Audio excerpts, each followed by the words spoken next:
Peacefully ਢੰਗ ਨਾਲ 21 ਤਰੀਕ ਨੂੰ 11 ਵਜੇ ਆਪਾਂ दिल्ली वाल ਨੂੰ मूव करांगे।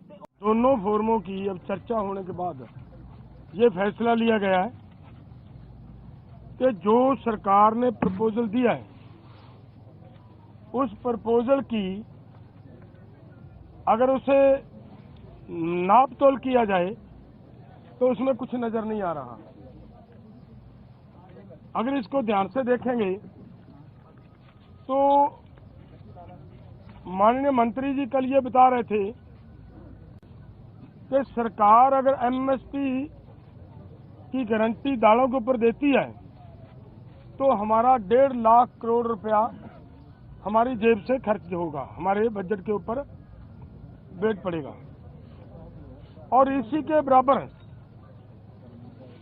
एक खेती माहर साउथ का प्रकाश कामारेड्डी जी के अनुसार केवल 1,75,000 करोड़ रुपया अगर सभी फसलों के ऊपर एमएसपी दी जाती है तो 1,75,000 करोड़ रुपए के अंदर वो काम चल सकता है। तो फिर अगर सरकार इतने पैसा लगा भी रही है तो ये 2-3 फसलों का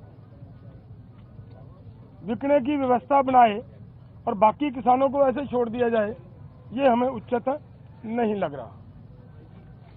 दूसरी बात मैं और एक कहना चाहता हूं, देखिए हमारी गवर्नमेंट बाहर से 1,75,000 करोड़ रुपए का पाम ऑयल मंगवाती है और वो सभी लोगों के लिए, मनुष्यता के लिए, इंसानियत के लिए बीमारी का कारण भी बन रहा है,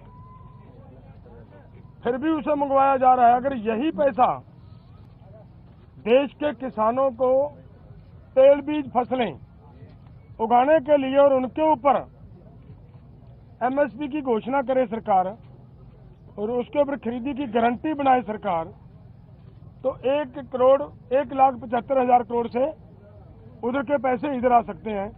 तो मुझे कहीं पे भी ये नजर नहीं आ रहा कि सरकार के ऊपर कहीं से किसी तरह का बोझ पड़ रहा हो।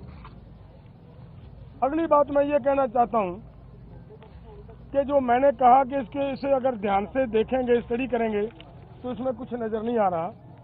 हमारी मांग है कि पूरे देश के किसानों की 23 फसलों के ऊपर हमारी सरकार एमएसपी अनाउंस करती है। जो 23 फसलों के ऊपर एमएसपी की अनाउंसमेंट होती है वो इन्हीं के ही सीएसीपी की सिफारिशों के ऊपर होती है और जब वो देती है सरकार हमें सीएसीपी के अनुसार एमएसपी का मतलब होता है मिनिमम सपोर्ट प्राइस को और गहनता से उसकी पड़चोल करोगे तो उसका मतलब ये होता है कि कम से कम आपको जिंदा रखने के लिए, आपको स्टैंड रखने के लिए एक सपोर्ट दी जा रही है।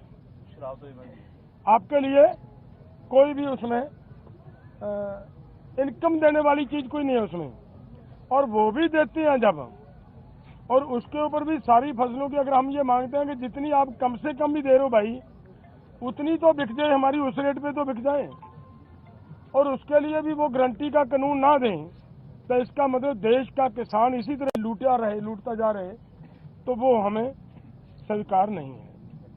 इसलिए इन सभी तथ्यों के हिसाब से हम दोनों फोरमों ने आज बैठकर चर्चा करने के बाद ये फैसला लिया है कि ये जो प्रपोजल आई है ये प्रपोजल किसानों के पक्ष की नहीं है, किसानों के हित की नहीं है, और इसके अनुसार हम इस प्रपोजल को रद्द करते हैं। जैसा डल्लेवाल साहब जी ने बता दिया, अभी हमने यकमुक्त इस प्रपोजल को रद्द कर दिया है और जो ये कॉन्ट्रैक्ट फार्मिंग के नाम पर, डिवर्सिफिकेशन के नाम पर जो धान या गेहूं छोड़कर आएंगे उनके साथ लीगल कॉन्ट्रैक्ट करेगी भारत सरकार।